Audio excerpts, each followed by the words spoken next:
Le prix Engie a été initié après une collaboration établie entre la Fondation Engie et le Musée de l'Homme. Et l'idée d'un prix portant sur le travail admirable des scientifiques s'est imposée. Alors, on a choisi la question climatique. Vous savez, le Musée de l'Homme, c'est 300 chercheurs admirables.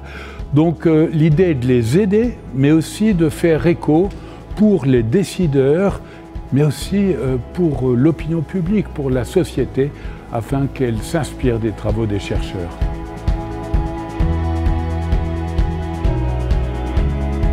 Ce prix de la Fondation Engie me permet de démarrer ce projet Écoclimat et donc de mettre en œuvre les premières étapes pour justement mieux comprendre tout d'abord quels sont les changements climatiques au niveau local dans mon site d'études en Afrique centrale, mais aussi quelles sont leurs conséquences pour les populations humaines et pour les bonobos.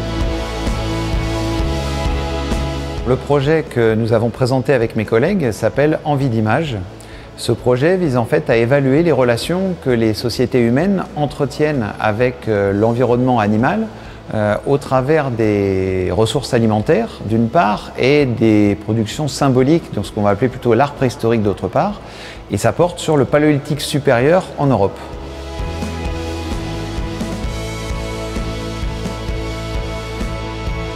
Le prix Engie va donc nous permettre de financer ce qu'on appelle des terrains en anthropologie, qui sont des immersions assez longues dans des situations précises et de suivre au quotidien des agriculteurs qui travaillent en France. Et on se rend compte sur nos terrains qu'aujourd'hui, les agriculteurs sont vraiment confrontés à ces questions-là. Nous, on fait le pari à travers ce projet que les gens, dans leur champ et dans leur quotidien, ont des innovations à amener, ont des choses à amener, on leur fait confiance pour ça. Et l'idée donc de passer du temps avec eux, c'est aussi une façon d'aller chercher l'inspiration pour aussi nos collègues scientifiques qui ont des capteurs, qui font des mesures beaucoup plus précises et d'essayer un petit peu de mieux concilier finalement les approches par le haut et ces approches qui remontent d'en bas et qui sont très liées à l'expérience du quotidien.